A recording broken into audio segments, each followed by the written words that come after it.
iniciamos una nueva serie titulada Reyes.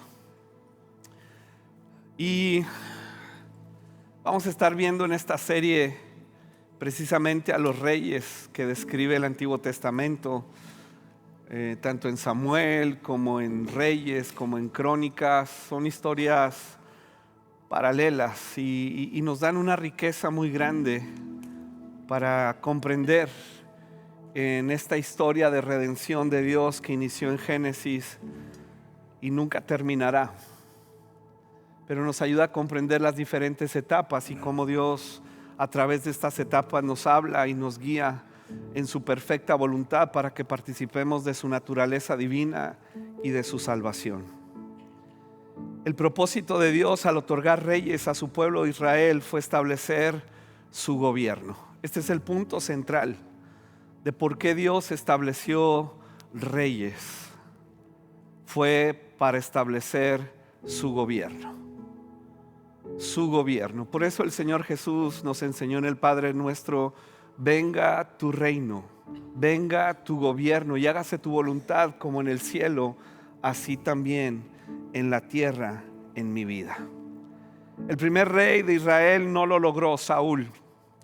Fue un rey descuidado, ensimismado, que ignoró completamente este propósito de Dios para su vida y su función como rey. El segundo rey, David hizo su parte, dejando los cimientos para que las siguientes generaciones de reyes continuaran. Y hay una gran diferencia y una riqueza al estudiar el reino de Saúl y el reino de David. El libro de Hechos nos aclara un poquito de esto en pocas palabras, diciendo: tras destituir a Saúl, puso por rey a David, de quien dio este testimonio: he encontrado a David, hijo de Isaí, un hombre conforme a mi corazón, y él hará todo lo que yo quiera. Él hará todo lo que yo quiera. De los descendientes de este, conforme a la promesa, Dios ha traído a Israel un Salvador, que es Jesús. Estos versículos nos aclaran que el gobierno de estos reyes en el Antiguo Testamento apuntaban hacia el gobierno del Rey de Reyes, de Jesucristo. Sin embargo, podemos observar en los reyes del Antiguo Testamento que sucedieron a David que no siguieron sus caminos. Se desviaron a exaltar su propia gloria, y aunque hubo honrosas excepciones, y las veremos en la serie, la mayoría no cumplió su propósito divino. Y pudiéramos dividir a los reyes en el Antiguo Testamento en dos categorías: los reyes que cerraron las puertas al gobierno de Dios y los reyes que abrieron las puertas al gobierno de Dios. Los reyes imperfectos que aún se rindieron al gobierno de Dios y fueron guiados en su presencia y fueron transformados en una medida, fueron confrontados con Dios en su santidad y su justicia y aceptaron su gobierno, y aquellos que deliberadamente, intencionalmente dijeron: no queremos a Dios como rey. Y hay unos ejemplos muy claros: el rey Acaz y el rey Ezequías. Mira cómo dice segunda de Crónicas 28-24. Acaz también juntó y despedazó los utensilios del templo de Dios y cerró sus puertas. Acaz cerró las puertas del templo de Dios, destrozó, despedazó los utensilios del templo con los cuales ofrecían sacrificios al Señor, e hizo construir altares en cada esquina de Jerusalén. Por otro lado, su hijo Ezequías, mira el contraste ahí en segunda de Crónicas 29:3, que dice que en el mes primero del primer año de su reinado, no hizo esperar más tiempo. En cuanto tomó posesión del reinado, dice que Ezequías mandó que se abrieran las puertas del templo y las reparó. Así que vemos reyes que cierran las puertas al gobierno de Dios, que cierran sus corazones al gobierno de Dios y que empiezan a construir altares de todo tipo. Pero luego vemos reyes como Ezequías, imperfecto. Pero Ezequías abre las puertas del templo, repara el templo y veremos en el siguiente domingo esta historia. Consideremos primero a Acaz, el que cerró las puertas del templo. ¿Qué consecuencias tiene cerrar las puertas del templo? ¿Qué consecuencias hay cuando yo cierro las puertas de mi corazón al gobierno de Dios? Podemos cantar a Dios, podemos servir a Dios, pero es muy diferente vivir bajo su gobierno. Podemos disfrutar de su presencia, podemos recibir sus favores, pero es muy diferente vivir bajo su gobierno. ¿Y qué consecuencias tiene cerrar las puertas de mi corazón a ese gobierno? Número uno, cerrar las puertas del templo significa que renunciamos al gobierno de Dios a través de su palabra y de su Espíritu Santo. Puede ser que tengamos algún conocimiento de su palabra, pero cuando la palabra de Dios es viva y eficaz en nuestro corazón, transforma nuestra manera de pensar y nuestra manera de vivir, nuestra manera de hablar, nuestra manera de hacer negocios, nuestra manera de criar hijos, nuestra manera de llevar un matrimonio. Este gobierno es lo que permite que el reino de Dios viva en nosotros y transforme nuestro entorno, empezando por nuestro corazón. Número dos, cuando cerramos las puertas de nuestro corazón, dice, perdemos comunión con Dios. Comunión. Si se pierde el gobierno, se pierde comunión. Si se pierde el vivir bajo la influencia y el poder de Dios a través de su palabra, no hay comunión. Y por último, si cerramos las puertas de nuestro corazón, estamos cerrando un espacio para desarrollar el servir a Dios sirviendo a su pueblo.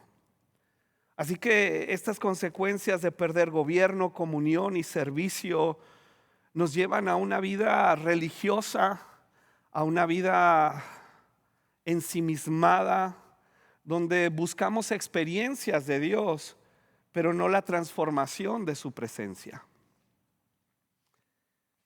Hay personas que han cerrado las puertas de su corazón.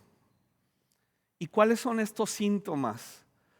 ¿Qué es lo que nos ayuda a comprender cuando yo he cerrado las puertas de mi corazón y no estoy viviendo bajo su gobierno, comunión y servicio? Y lo vemos en la vida de Acaz. Número uno, actuamos con independencia y autonomía de la autoridad de Dios a través de su palabra. Me vuelvo independiente. Dejo de recibir la influencia de Dios y dejo de vivir bajo su autoridad. Actuamos de una manera muy humana. Dice segunda de Crónicas 28:1 que Acaz tenía 20 años cuando comenzó a reinar y reinó en Jerusalén 16 años. Pero a diferencia de su antepasado, Acaz no hizo lo que agrada al Señor. Acaz, imagínate, pues dice que tenía 20 años cuando comenzó a reinar. Dices, wow, un jovencito de 20 años gobernando, reinando sobre una nación. Oh Dios, ¿a dónde nos va a llevar eso? Y nos deja ver a través de la edad de este Acaz cuando empezó a reinar, la inmadurez propia que llegó a tener. Pues tenía 20 años. Pero él, como ya era rey, él creyó que era independiente de Dios. Y a diferencia de David, y ahora David pues sabemos todo en su historia, los claroscuros de su vida. Sin embargo, David, conforme al corazón de Dios, permitía que el gobierno lo guiara aún al arrepentimiento, a tratar de enderezar las cosas de acuerdo al temor reverente de Dios en su corazón. Pero cuando nos volvemos independientes, actuamos de acuerdo a nuestras propias inquietudes. Juan 15:5 dice Jesús hablando: yo soy la vid y ustedes son las ramas. El que permanece en mí como yo en él, dará mucho fruto. Separados de mí no pueden ustedes hacer nada. El que no permanece en mí es desechado y se seca, como las ramas que se recogen, se arrojan al fuego y se queman. Si permanecen en mí y mis palabras permanecen en ustedes, pidan lo que quieran y se les concederá. Generalmente la última parte de estos versículos es la que nos gusta, ¿verdad? Pide lo que tú quieras. Y en Año Nuevo, en nuestro cumpleaños, nos bendicen con palabras como: que Dios conceda todos los deseos de tu corazón. Imagínate el caos que sería eso.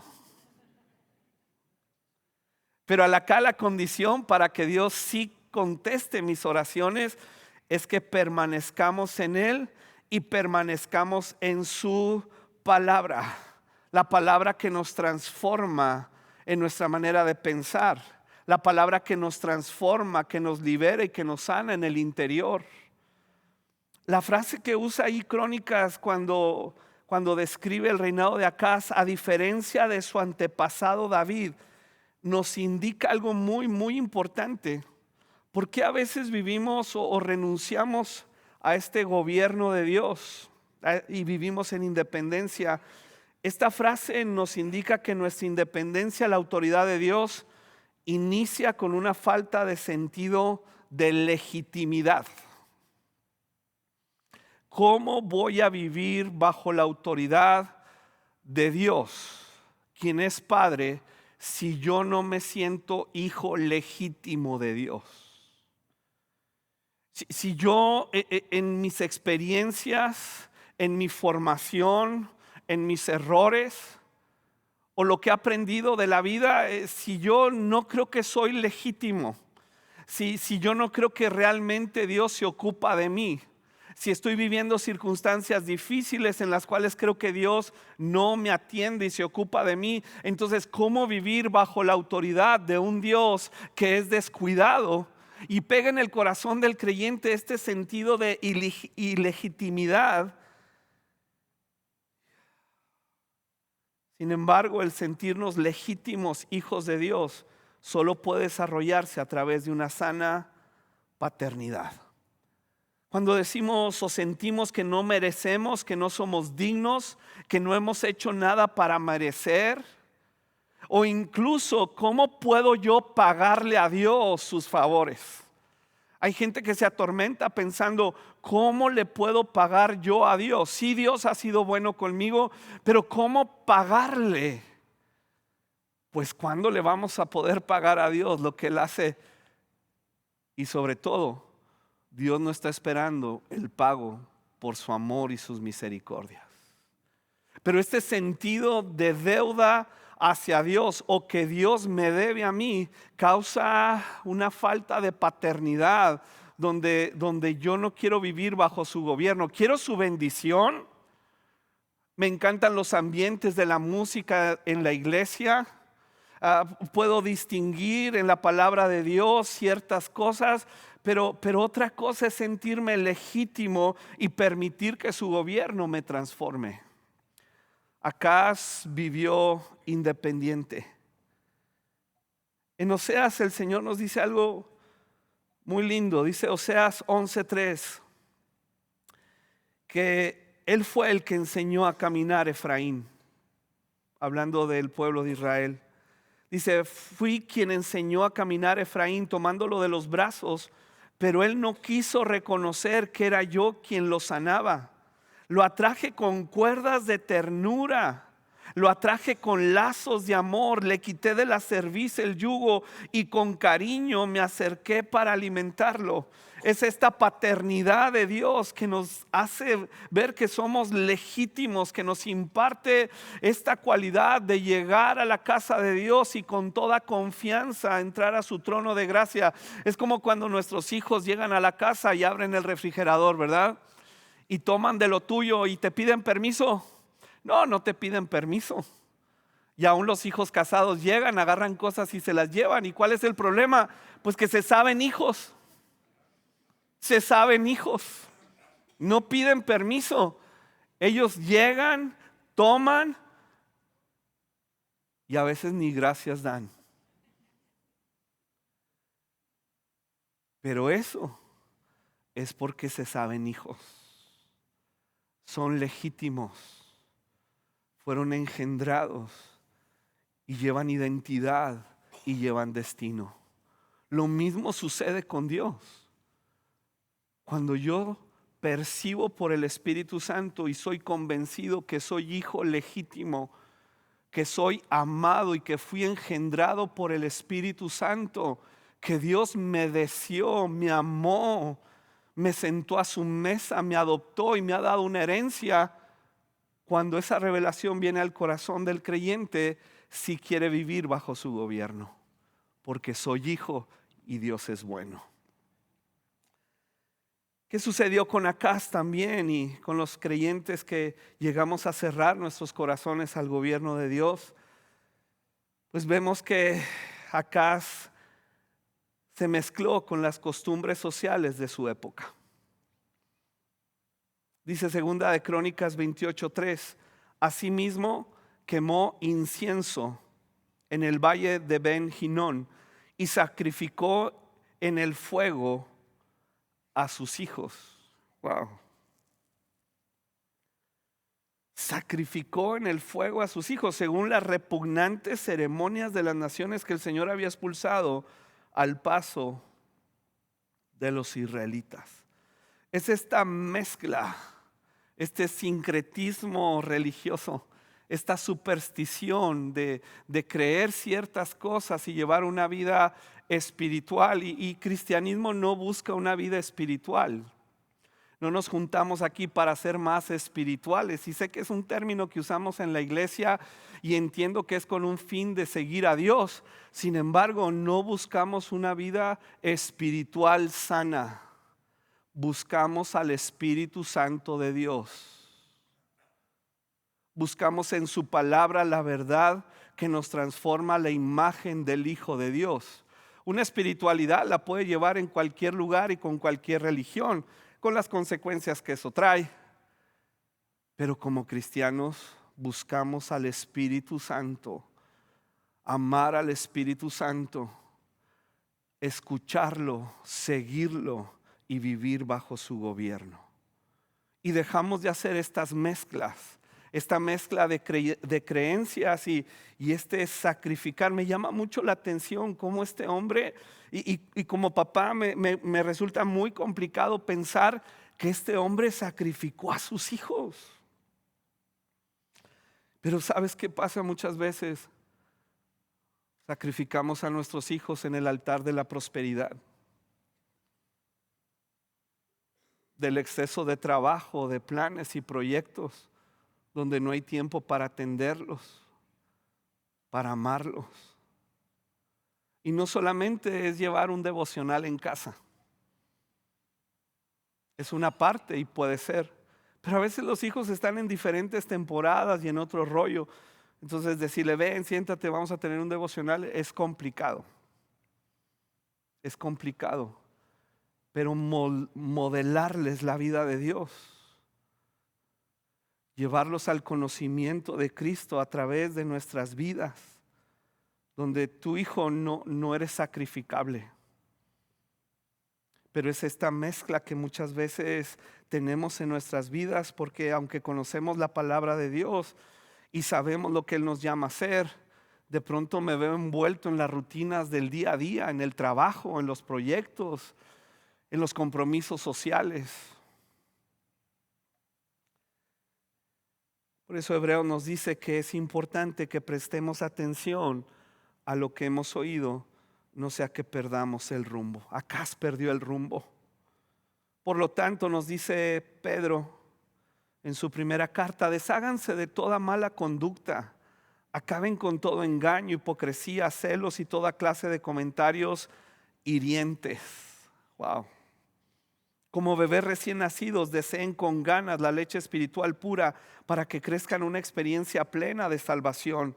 Pidan a gritos ese alimento nutritivo ahora que han probado la bondad de Dios.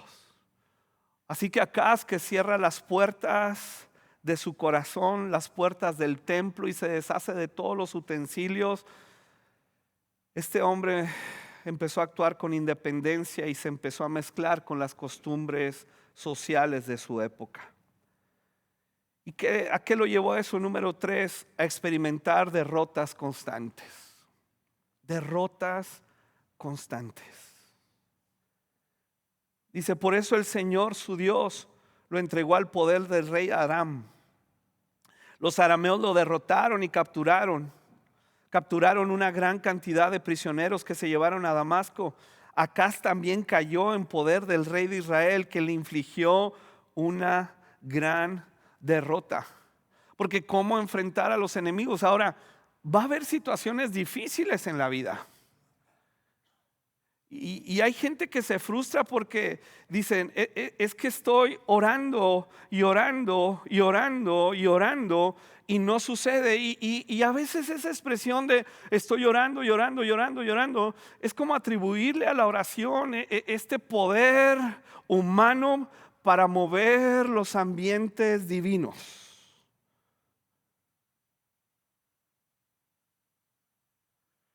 Sin embargo, cuando renunciamos al gobierno de Dios y mezclamos nuestras creencias cristianas con las sociales de nuestra época, va a ser muy difícil enfrentar situaciones difíciles. Porque aunque no sean transformadas las circunstancias, cuando vivimos bajo el gobierno de Dios, sí tenemos paz. Sí tenemos mucha paz, porque sabemos que somos hijos legítimos y que Él obrará su perfecta voluntad. Y en medio de esa circunstancia también podemos experimentar una alegría, no la alegría de las circunstancias, pero sí la alegría de nuestra salvación y precisamente de la paternidad de Dios. El rey experimenta muchas derrotas. ¿Has visto gente que parece que no puede salir de estos ciclos de derrota? Y se frustran más y a veces como pastor recibo yo la queja, ¿verdad?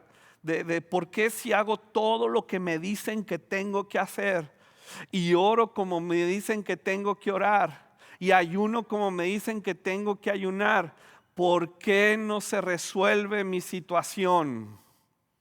¿Has pasado por ahí? Pues todos, ¿verdad? Sin embargo, el gobierno de Dios, la paz de Dios que sobrepasa todo entendimiento, llenará nuestros corazones, nuestros pensamientos en Cristo. Y en su gobierno tendremos la capacidad de pensar claramente para tomar las decisiones correctas, aun cuando hayamos experimentado ciertas derrotas. Las constantes derrotas, el problema de vivir en constantes derrotas e insatisfacciones es que tienen la capacidad de amargarnos y endurecer nuestro corazón. ¿Para qué? Y entonces, aunque sí hay que orar, y aunque sí hay que ayunar, y aunque sí hay que llevar ciertas disciplinas como creyentes que vemos en su palabra, dejamos de alegrarnos en ella porque nos estamos amargando. Y entonces estamos buscando una solución en cualquier lugar y finalmente llegar con ese, no sé, iluminado que por fin haga la oración correcta y poderosa y nos libre. Y como no sucede, entonces empieza a amargar el corazón, empieza a salir una raíz de amargura y empieza a contaminar nuestro entorno. Y se endurece el corazón. Sigue diciendo de Acaz, a pesar de encontrarse tan presionado, ¿tenemos ese versículo? El rey Acaz se empecinó en su rebelión contra Dios. ¿Cuántos nos hemos sentido presionados? Y cuando te sientes presionado, cuando vives bajo las presiones de la vida, empieza a manifestarse la condición de nuestro corazón. Y si acaso en lugar de volver a Dios y decir, oye, me está yendo de la patada. Cualquier reino que se le ocurre conquistar, Judá, tiene éxito. Tengo que pensar por qué estoy viviendo derrota tras derrota. Y luego inventamos estos rollos, ¿verdad? Como cristianos algunos dicen, no, es que pues a lo mejor traes una maldición. Me tiene harto eso. Me tiene harto ese término. Porque es esta mezcla de nuevo. Esa expresión muestra una mezcla terrible de evangelio y pensamiento humanista. Muestra un increíble desconocimiento de su palabra, de su obra en la cruz y la resurrección. Porque en Cristo Jesús somos nuevas criaturas, engendrados por la palabra incorruptible de Dios. Y al preguntarme por qué estoy experimentando estas derrotas, no es para encontrar el porqué espiritual profundo, escondido. Es el llamado de Dios para regresar a Él. Mira cómo los amigos de Job le dicen cuando pasaba por este tiempo difícil: sométete a Dios, ponte en paz con Él y volverá a ti la prosperidad. Acepta la enseñanza que emana de su boca, grábate sus palabras en el corazón. Si te vuelves al Todopoderoso y alejas de tu casa la maldad, serás del todo restaurado. Si tu oro refinado lo arrojas por el suelo entre rocas y cañadas, tendrás por oro al Todopoderoso, y será Él para ti como plata refinada. Como plata refinada. Wow. En el Todopoderoso te deleitarás. Ante Dios levantarás tu rostro cuando ores. Él te escuchará y tú le cumplirás tus promesas. Tendrás éxito en tus decisiones y en tus caminos brillará la luz. Si te vuelves a Él, vuélvete a Él de todo corazón. No hay algo oculto y misterioso, iglesia. No hay algo oculto y misterioso. Lo oculto está en mi corazón y tiene que ser rendido a Él. Tenemos que regresar de todo corazón. Y por último, Acaz, ya que no experimenta esta bendición de Dios, su presencia, su prosperidad, dice que juntó y despedazó los utensilios del templo de Dios, cerró sus puertas e hizo construir altares en cada esquina de Jerusalén. Terminó construyendo altares de adoración en cada esquina. Cada esquina. Ya si Dios no es el que llena el corazón, el que sustenta la vida, en que en medio de nuestras aflicciones y problemas nos da la paz y la alegría, entonces tenemos que buscar que lo dé. Tenemos que buscar quien nos alimente. Y es cuando empezamos a construir altares en cada esquina. Estos proyectos que no son malos en sí, pero que roban nuestro corazón, roban nuestra atención.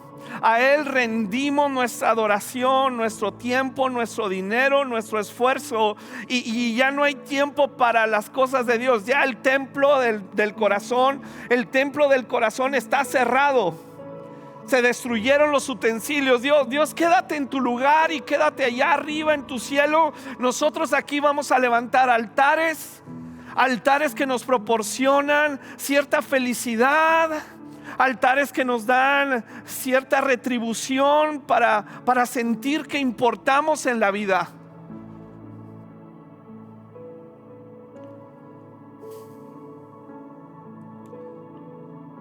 si no resolvemos en nuestro corazón volver al gobierno de Dios para experimentar su presencia, salvación y bendición, buscaremos cómo saciar nuestra angustia a través de logros, éxitos y placeres.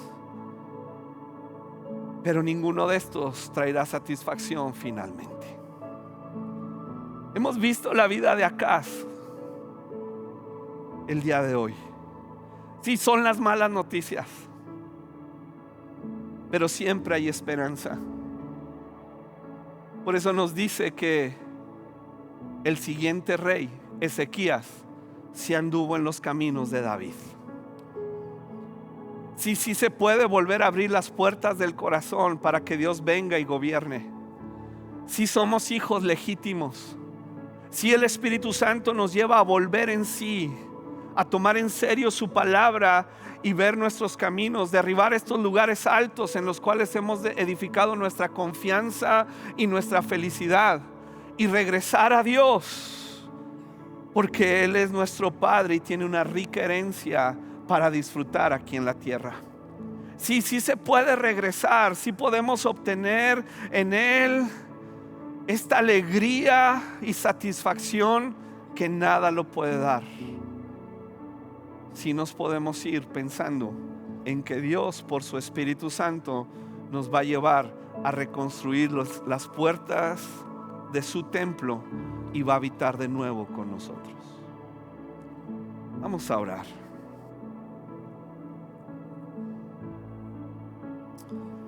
Tal vez escuchar la historia de Acaz no llega a ser muy agradable.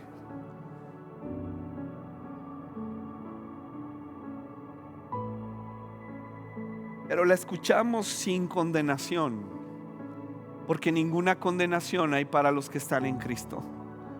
La escuchamos con atención para que el Espíritu Santo pueda hablar a nuestros corazones si es que estamos en una situación similar a la de Acaz. El gobierno de Dios desea ser establecido en nuestras vidas.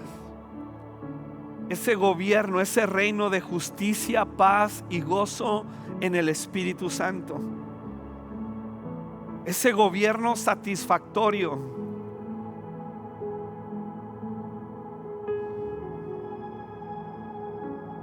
Y si te has identificado con alguna o algunos de estos puntos que llevaron a Acaz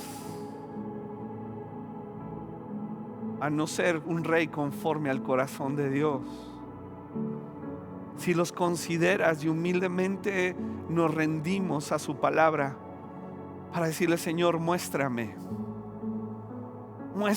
como decía el rey David, muéstrame, pon un espejo en el cual yo pueda verme realmente como soy. Y nuestra oración en este día, Señor, es: volvemos a ti. Vuélvenos a ti, Señor. Vuélveme a ti de todo corazón. Si por las constantes derrotas y problemas percibes que tu corazón se está amargando, si la desilusión, que no es parte de la fe, si tu esperanza está terminando en desilusión, Dios quiere regresarte a la esperanza que no termina en desilusión, pero tus expectativas deben estar puestas en Él. Abre las puertas y permite que el Espíritu Santo te muestre que eres hijo, hija legítimo, legítima, que tienes acceso a su presencia y que esta tribulación pasajera puede formar en ti una estructura de Dios para soportar y con alegría avanzar, esperando aquel momento de llegar a su presencia y que Él diga: buen siervo y fiel, sobre poco has sido fiel, sobre mucho te pondré. Volvemos a ti, Señor. Abrimos las puertas para que tu presencia venga, para que tu palabra transforme. Queremos dejar de mezclar tu verdad bíblica con las costumbres de nuestra época, con el pensamiento secular, Señor, de nuestra época. Renunciamos a ello. Queremos tu palabra viva y eficaz.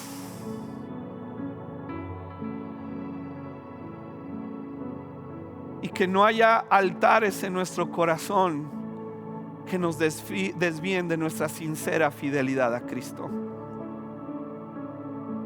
Señor, que al escuchar esta palabra podamos recibirla en paz, con una gran convicción de tu Espíritu Santo, sabiendo que si tu palabra lo dice, es porque deseas llevarnos, Señor, a una comunión profunda contigo.